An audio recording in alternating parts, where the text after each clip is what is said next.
ಆದ್ರಿಂದ ಇವತ್ತು ನಾನು ತಮಗೆ ಹೇಳೋದಿಷ್ಟೇ, ಯುವಕರು ಯುವತಿಯರು ವಿಶ್ವ ಮಟ್ಟದಲ್ಲಿ ತಾವು ಆಲೋಚನೆ ಮಾಡಬೇಕು. ತಾವು ಗ್ರಾಜ್ಯುಯೇಟ್ಗಳಾಗಿದ್ದೀರಿ, ಡಿಪ್ಲೊಮಾದವರಾಗಿದ್ದೀರಿ. ನಿಮ್ಮ ಆಲೋಚನೆ ಉದ್ಯಮಿಗಳನ್ನಾಗಿ ಉದ್ಯೋಗವನ್ನ ಸೃಷ್ಟಿ ಮಾಡುವಂತ ವಿಚಾರಕ್ಕೆ ತಾವೆಲ್ಲ ಚಿಂತನೆ ಮಾಡಬೇಕು ಅಂತ ಈ ಸಂದರ್ಭದಲ್ಲಿ ಹೇಳಿ, ಇವತ್ತು ಕರ್ನಾಟಕ ರಾಜ್ಯವನ್ನ ಅಭಿವೃದ್ಧಿಶೀಲ ರಾಜ್ಯವನ್ನಾಗಿ ಮಾಡಲಿಕ್ಕೆ ನಾವು ಪ್ರಯತ್ನವನ್ನು ಮಾಡಿದ್ದೇವೆ.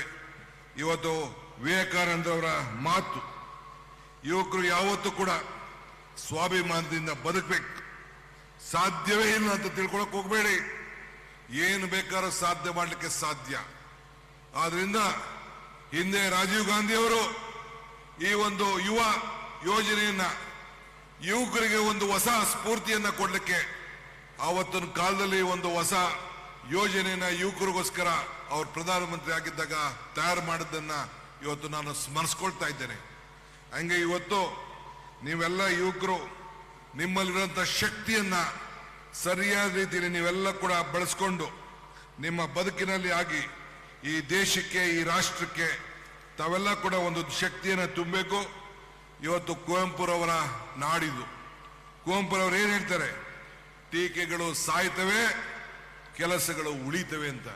ಹಂಗೆ ನಿಮ್ಮ ಬದುಕಿನಲ್ಲಿ ಯಾರೇ ಟೀಕೆ ಮಾಡುದು ತಾವು ಚಿಂತೆ ಮಾಡದೆ ಮುನ್ನಡಿರಿ, ಮುಂದೆ ಹೋಗಿ ಹೆಜ್ಜೆ ಹಾಕಿ ಬದುಕಿನಲ್ಲಿ ಬದಲಾವಣೆ ತನ್ನಿ.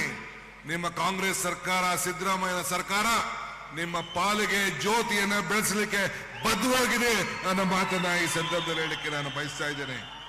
ಇಷ್ಟು ಹೇಳಿ, ಯುವಕರುಗಳು ಯಾವತ್ತೂ ಕೂಡ ಏಡಿಗಳಾಗದೆ ತಾವು ಹೋರಾಟವನ್ನು ಮಾಡಬೇಕು. ಇವತ್ತು ಜಗತ್ತು ನಿಮ್ಗೋಸ್ಕರ ಇದೆ.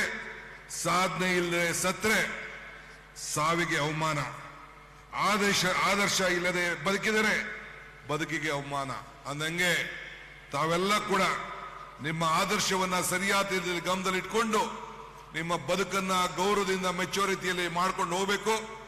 ಇವತ್ತು ನಮ್ಮ ಶರಣ ಪ್ರಕಾಶ್ ಪಾಟೀಲ್ ರವರು ಈ ಕಾರ್ಯಕ್ರಮದ ಜವಾಬ್ದಾರಿಯನ್ನು ತೆಗೆದುಕೊಂಡು ಬಹಳ ಅಚ್ಚುಕಟ್ಟಾಗಿ ನಿರ್ವಹಿಸಿದ್ದಾರೆ. ಮಧು ಬಂಗಾರಪುರ ನೇತೃತ್ವದಲ್ಲಿ ಈ ಜಿಲ್ಲೆಯ ಶಾಸಕರು, ಎಲ್ಲ ಮುಖಂಡರುಗಳು, ಅಧಿಕಾರಿಗಳು ಬಹಳ ಉತ್ತಮವಾಗಿ ವ್ಯವಸ್ಥೆ ಮಾಡಿದ್ದಾರೆ. ನಾನು ಗುಲ್ಬರ್ಗದಿಂದ ನಾನು ಗಮನಿಸ್ತಾ ಇದ್ದೇನೆ. ಅಲ್ಲಿ ಗೃಹಜ್ಯೋತಿ ಕೊಟ್ಟೋ, ಗೃಹಲಕ್ಷ್ಮಿ ಮೈಸೂರಿನಲ್ಲಿ ಕೊಟ್ಟೋ, ಶಕ್ತಿ ಬೆಂಗಳೂರಿನಲ್ಲಿ ಕೊಟ್ಟೋ, ಇವತ್ತು ಯುವನಿಧಿ ಶಿವಮೊಗ್ಗದಲ್ಲಿ ಕೊಟ್ಟು ಇಡೀ ದೇಶಕ್ಕೆ, ರಾಜ್ಯಕ್ಕೆ ಒಂದು ದೊಡ್ಡ ಸಂದೇಶವನ್ನ ತರ್ತಾ ಇದ್ದೀವಿ. ಎಲ್ಲ ನಮ್ಮ ಅಧಿಕಾರಿ ಮಿತ್ರರಿಗೆ, ತಮಗೆ, ಮಾಧ್ಯಮ ಸ್ನೇಹಿತರಿಗೆ, ಎಲ್ಲ ಕಾರ್ಯಕರ್ತರಿಗೆ ಶುಭವನ್ನು ಹಾರೈಸಿ ನನ್ನ ಮಾತನ್ನು ಮುಗಿಸ್ತೇನೆ. ಜೈ ಹಿಂದ್, ಜೈ ಕರ್ನಾಟಕ ಮಾತೆ.